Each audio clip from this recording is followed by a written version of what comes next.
मालेगाव बॉम्बस्फोटामागील अदृश्य हात. प्रकरण 1. मालेगाव बॉम्बस्फोटाचे सत्यकथन करण्यामागील भूमिका. दिनांक 20 फेब्रुवारी 2008 रोजी पनवेल येथील सिनेराज सिनेमा नावाच्या चित्रपटगृहात गावठी बॉम्बचा स्फोट झाला. या बॉम्बमध्ये जिलेटिनचा वापर केला गेला होता. यात सुमारास जोधा अकबर या हिंदी चित्रपटाविरुद्ध भारतभर आंदोलनाचा आगडोंब उसळला होता. महापराक्रमी राणी जोधाबाई हिला अकबराची रखेली म्हणून प्रस्तुत करण्याचा हिडीस प्रकार राजस्थानातील व विशेषतः राजपूत क्षत्रिय समाजातील कित्येक संघटनांना अजिबात रुचला नाही.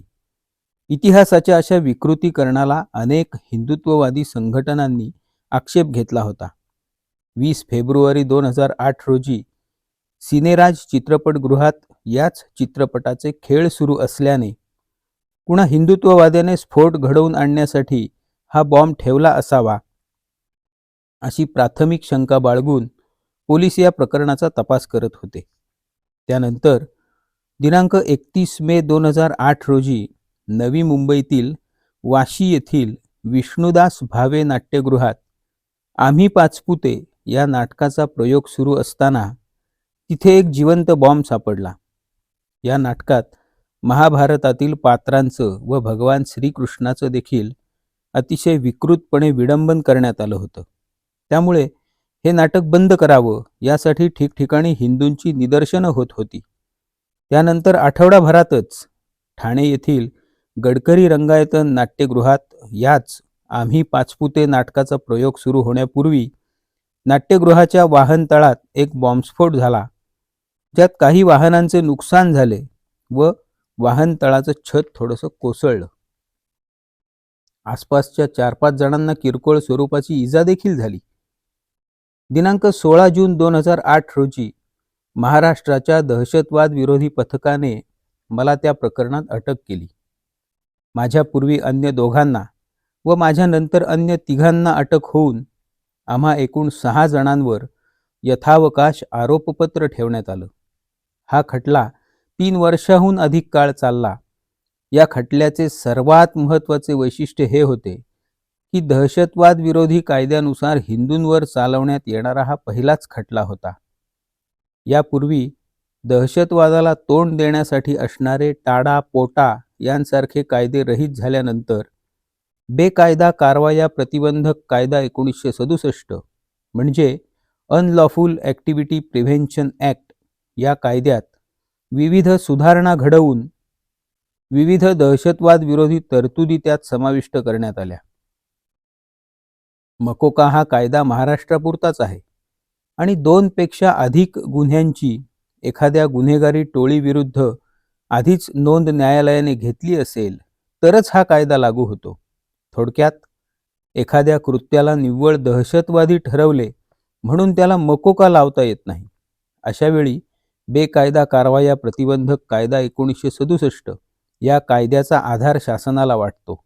केवळ मुस्लिम धर्मीय असणाऱ्या कित्येक व्यक्तींविरुद्धच नव्हे तर नागालँड, मिझोराम, आसाम, मणिपूर येथील ख्रिस्ती आणि हिंदू धर्मीय आरोपितांवर या कायद्यानुसार पूर्वी खटले झाले होते.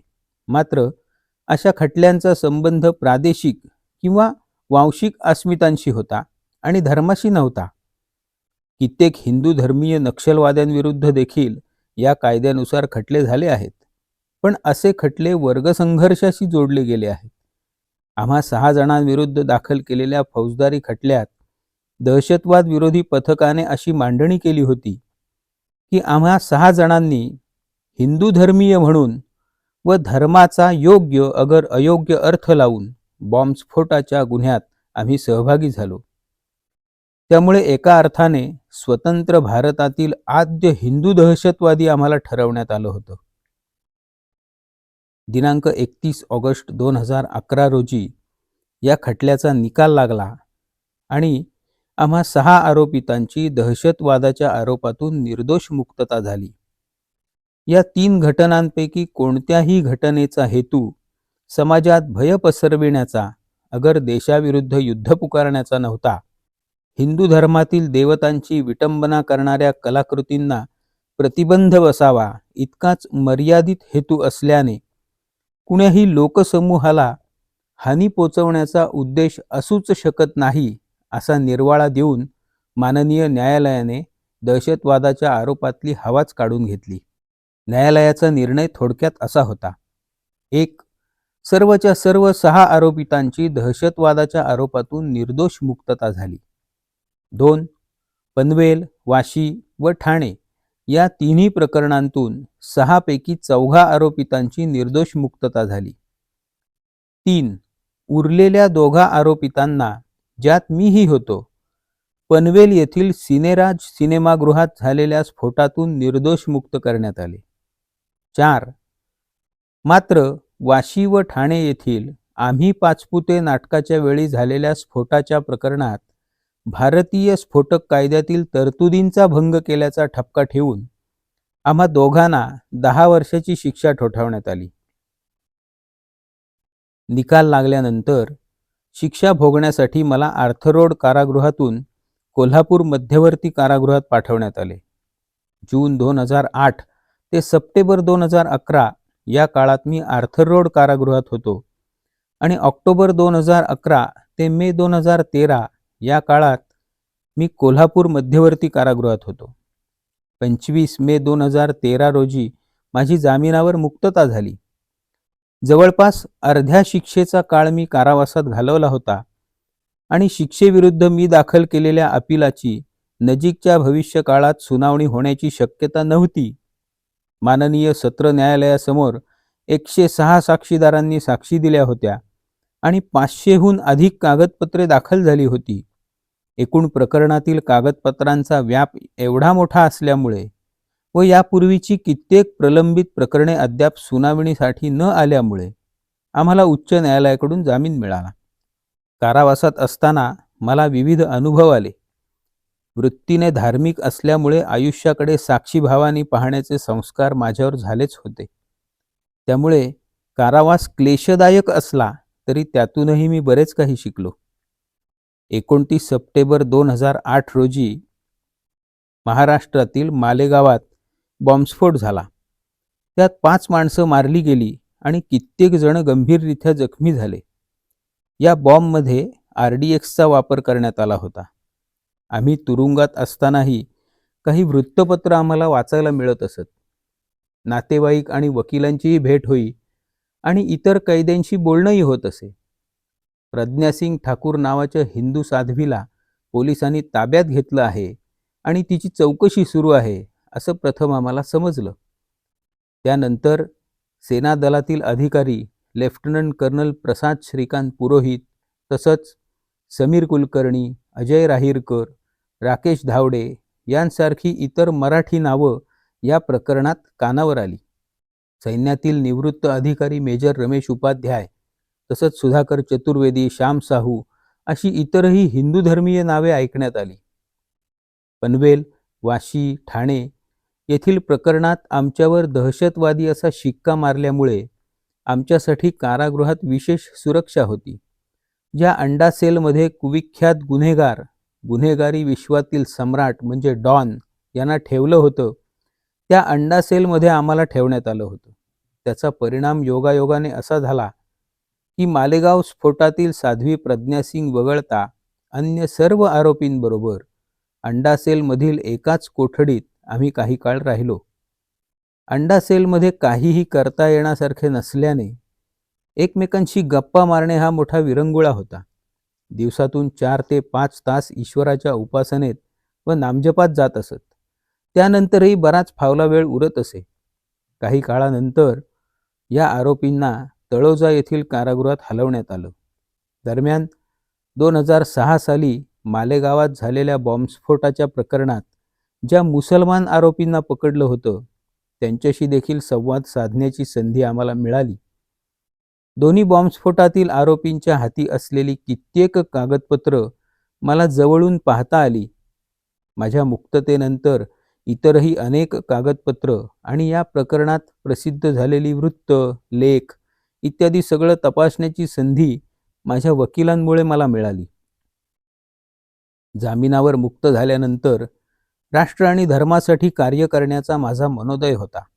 माझ्या वडिलांचा आयुर्वेदिक औषध निर्मितीचा पिढीजात व्यवसाय असल्याने व अद्याप व्यवसायाचे दायित्व वडिलांकडेच असल्यामुळे आमचे कुटुंब आर्थिकदृष्ट्या सुस्थितीत होते. कारागृहात असताना न्यायव्यवस्था आणि कायदा यांच्याविषयी माझ्या मनात औत्सुक्य निर्माण झालं. सुटकेनंतर या प्रकरणातले माझे वकील आपल्या काही समविचारी सहकाऱ्यांसह हिंदू विधिज्ञ परिषद या नावाने हिंदू व हिंदुत्वासाठी न्यायालयीन मार्गाने लढत आहेत हे कानावर आल्यामुळे मी त्यांना भेटलो. माझी देखील काही मदत होऊ शकते का असं मी त्यांना विचारलं. पंढरपूरच्या देवस्थानातील भ्रष्टाचार, मध्य प्रदेशातील धार येथील भोजशाळेसाठी हिंदूंनी चालवलेला लढा, विविध न्यायालयीन याचिकांचा पाठपुरावा इत्यादी प्रकरणांमधील माहितीच्या अधिकाराचे महत्त्व त्यांच्याकडूनच मला समजलं.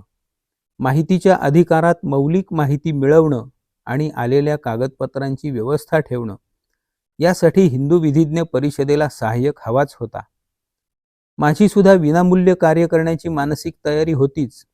अशा प्रकारे हिंदू विधिज्ञ परिषदेसाठी एक धर्मसेवा म्हणून कार्य सुरू केल्यानंतर माहितीचं नवं भांडारच माझ्या हाती आलं.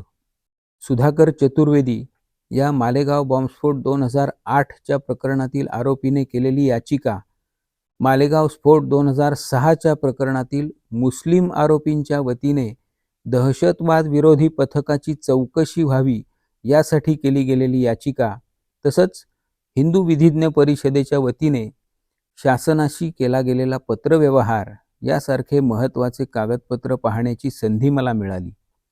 मालेगावच्या दोन्ही बॉम्बस्फोट प्रकरणात कित्येक वेळा याचिका केल्या गेल्या. त्यांचे कागदपत्र माझ्या वकिलांनी स्वतःच्या कामासाठी मिळवले होते. माझे वकील मालेगाव बॉम्बस्फोट 2008च्या प्रकरणातील दोघा आरोपींचे प्रतिनिधित्व करत होते. त्यामुळे ही सर्व अमूल्य माहिती विनासायास माझ्या हाती आली. त्यातून बरेचसे निसटलेले दुवे जुळत गेले आणि एखाद्या कादंबरीच्या अगर नाटकाच्या कथानकापेक्षाही थरारक असं चित्रच जणू माझ्या डोळ्यांसमोर साकारलं.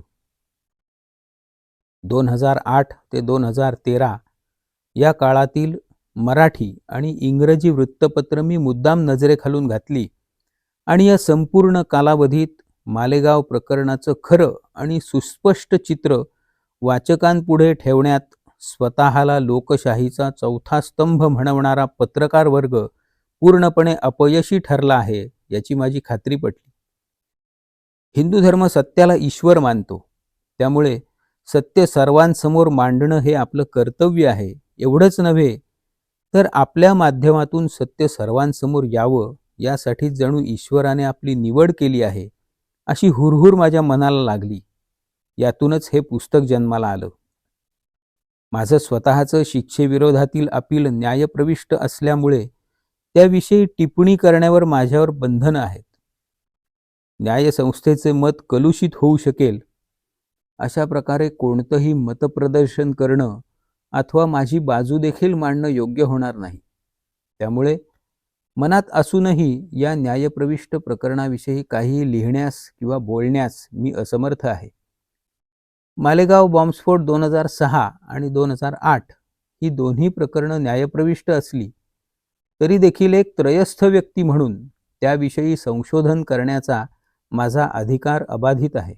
किंबहुना अधिकाधिक वस्तुनिष्ठ लेखन होण्यासाठी ऐकीव माहितीपेक्षा कागदपत्रांवर अधिक भर द्यावा असा माझा दृष्टिकोन आहे. मात्र सत्याशी कोणतीही प्रतारणा न करता अथवा ज्यांनी आपले हृदय माझ्यापाशी मोकळे केले त्यांच्या विश्वासाला तडा जाऊ न देता जे सत्य मला उमजलं ते निर्भीडपणे वाचकांसमोर मांडण्याचा मी प्रयत्न केला आहे. शासनाच्या दमन यंत्रणेचे जे बळी ठरले त्यांच्यासाठी करता येण्यासारखं एवढंच माझ्यापाशी आहे. त्यांना आणि त्यांच्या कुटुंबियांना अंतिमतः ईश्वरच न्याय देईल, कारण ईश्वरच खरा सर्वोच्च न्यायाधीश आहे एवढंच मी सांगू शकतो. प्रकरण 2. माझी अटक व मालेगाव प्रकरणातील आरोपींची भेट.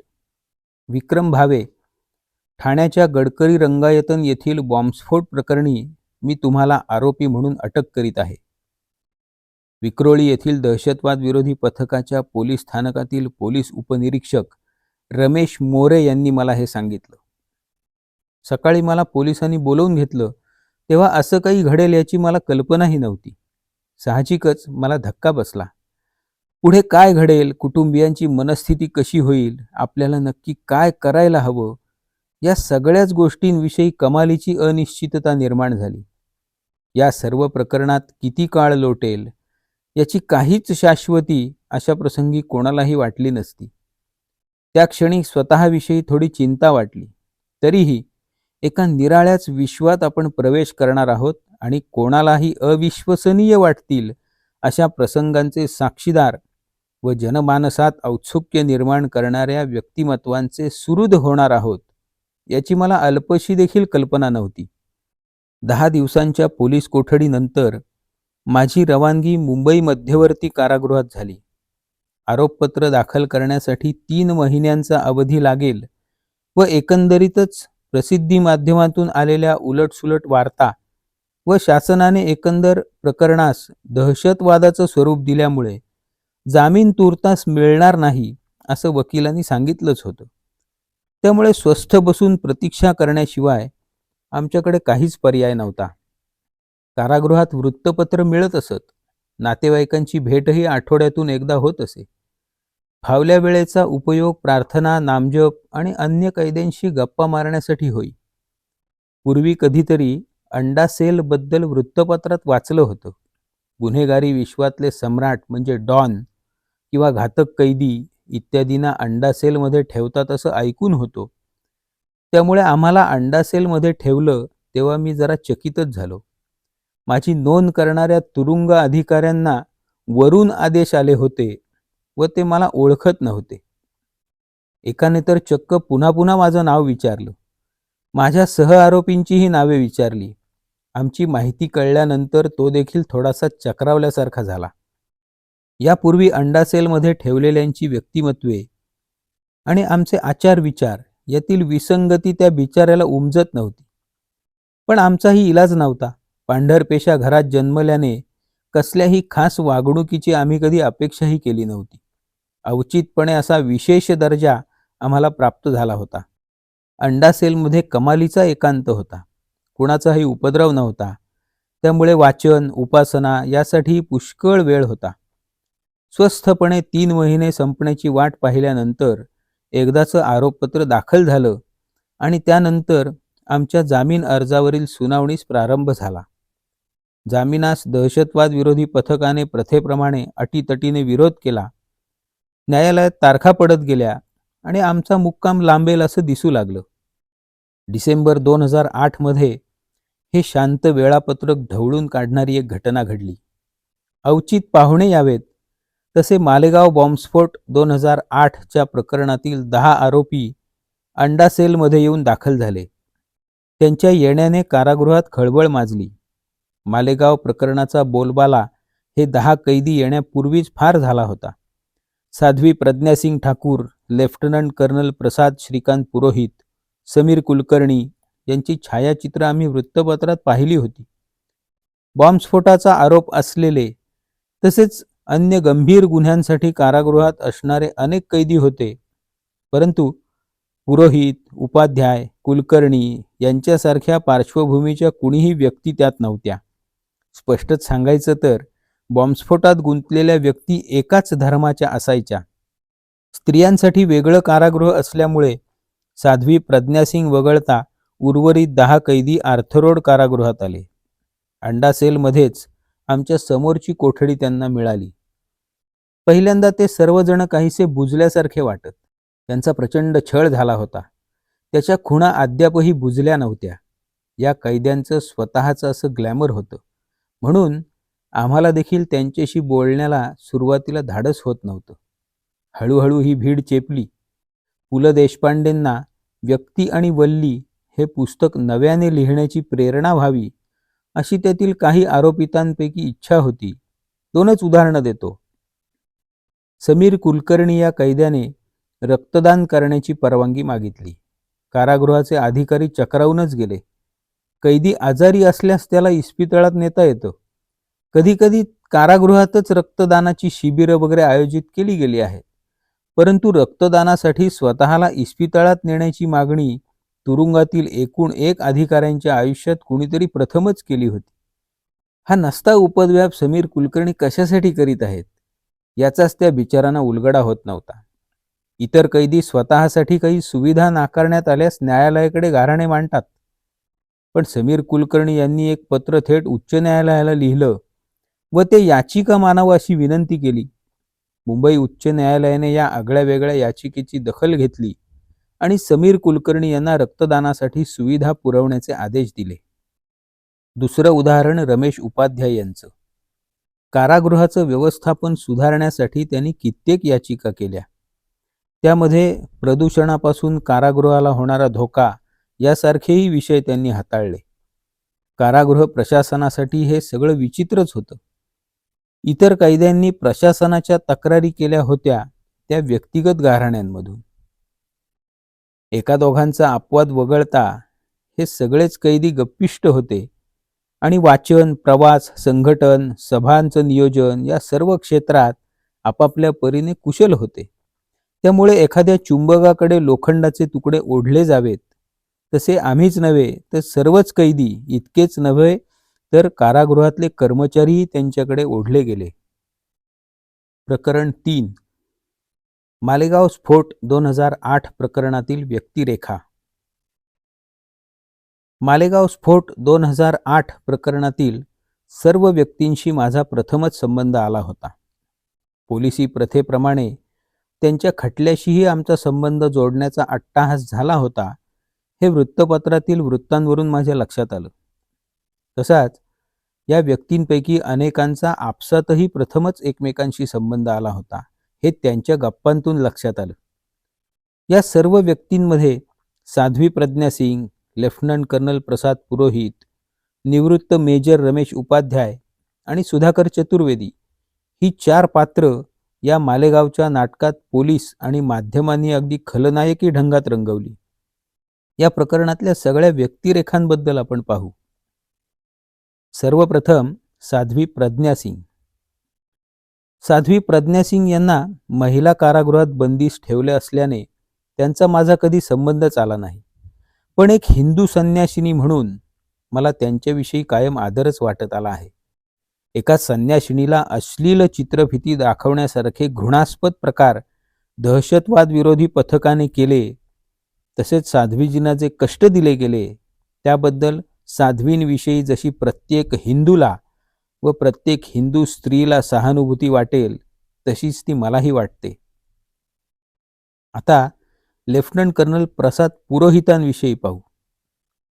सैन्याच्या गुप्तहेर खात्यात काम करणारा हा अधिकारी प्रथमतः सैन्यातील इतक्या मोठ्या पदावरील अधिकारी म्हटल्यावर सामान्य माणसाच्या मनात त्या अधिकाऱ्याविषयी आदरयुक्त भीती निर्माण होते. तशीच ती माझ्याही मनात झाली. मला मूलतः सेना आणि सैनिक या गोष्टींविषयी फार आकर्षण आणि आदर आहे. केवळ एकुलता एक म्हणून आणि तो आपला प्रांत नाही ही भूमिका घरातील आजी आजोबांपासून सर्वांनी नेटाने उचलून धरल्यामुळे मी सैन्यात जाण्याचा मनोदय बालवयातच विसर्जित करून टाकला. पण माझा सैन्य आणि त्या संबंधातील गोष्टींविषयीचे आकर्षण काही अजून कमी झालेलं नाही. त्यामुळे लेफ्टनंट कर्नल प्रसाद पुरोहित यांच्याकडे पाहताना, त्यांच्याशी ओळख करून घेताना त्याच दृष्टीने करून घेतली गेली. कर्नल पुरोहित यांची ओळख झाल्यावर एक गोष्ट लक्षात आली की ते सैन्याचे गुप्तहेर होते तेवढेच ते आधी एक सामान्य माणूस होते. त्यामुळे सामान्य माणसाला असणाऱ्या सर्वच भावना त्यांनाही होत्या. वाचनाची आवड त्यांना फार होती. त्यातही निसर्ग, प्राणी, पक्षी यांची निरीक्षणे असणारी पुस्तके त्यांना विशेष आवडत. त्यामुळे त्यांच्या संग्रहातील मारुती चितमपल्लींची अनेक पुस्तकं मलाही वाचता आली. सैन्यात इतक्या मोठ्या पदावर असूनही आमच्याशी गप्पा मारताना किंवा कॅरम, बुद्धिबळ, व्हॉलीबॉल असे खेळ खेळताना कर्नल पुरोहितही अगदी आमच्या वयाचे होत असत. इतकंच काय, आमच्यासारखे खेळावरून भांडतही असत. त्यांचेही डोळे मुलांच्या आठवणीने पाणावत असत.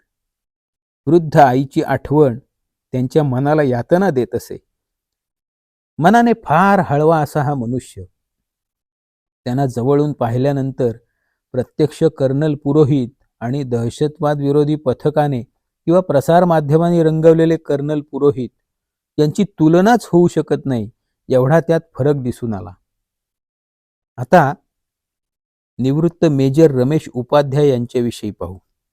वयाची 60 उलटलेला जवान हेच वर्णन मेजर रमेश उपाध्याय यांचं करता येईल.